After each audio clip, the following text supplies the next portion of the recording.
to France. I go there every year, and I went to open a bank account.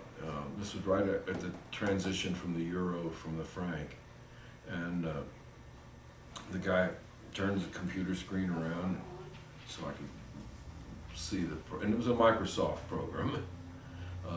Okay, profession. What is your occupation? Artist. Oh, you think that'd be at the top? Okay, I've seen a few. Artisan. Scroll down that page, and then another page, and then another. All these pages, lists of professions, and then autre at the bottom. You had to click on that and type in artist. And I said, this is kind of peculiar. The French francs have Delacroix as on the 50 or the 200, and Cézanne and Courbet, Eiffel. All these artists are on the money, with their paintings and their faces. No dead presidents, no dead kings, and they don't list art as a profession in France. Thanks to Microsoft.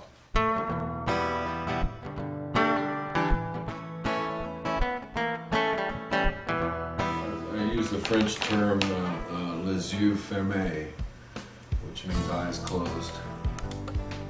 And I started drawing them about 20 years ago in sketchbooks. I tried one out and just, what the hell, I want to see something fresh, how do I make a drawing that I haven't seen before? Well, the only way to do that is close your eyes.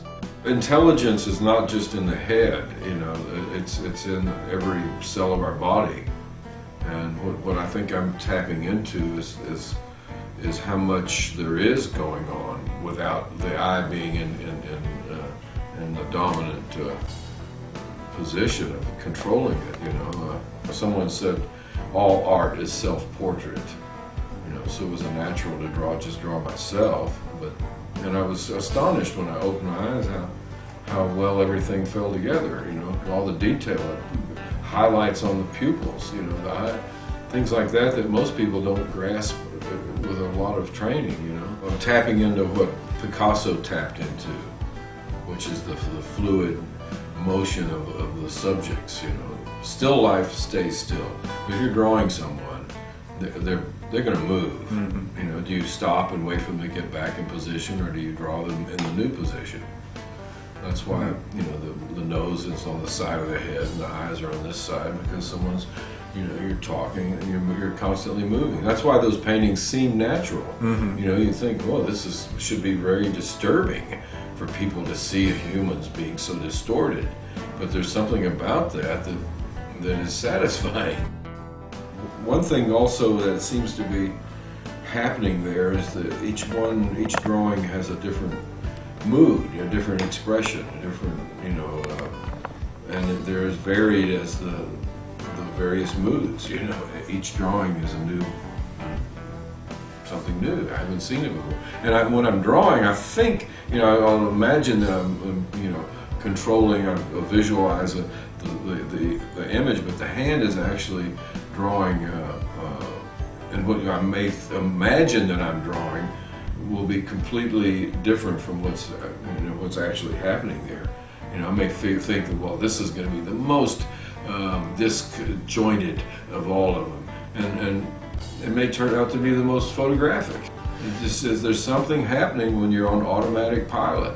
The plane can stay in the air and actually go somewhere. Actually, what's happening when I'm drawing them, one example is this full figure that I did. It's the only full figure I've done to this point.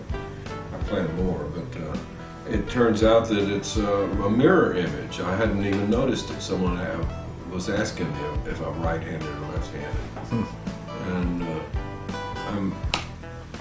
I didn't plan it. I wasn't looking at a mirror, but I was visualizing myself as a mirror, as if I were looking at it. Because that's how do we see ourselves?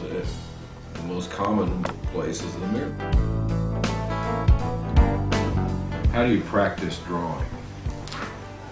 You make a drawing. You don't practice drawing. You practice making. I'm going to make this curve here over and over and over again until that curve is the perfect curve. No, you make a drawing, or you make a painting.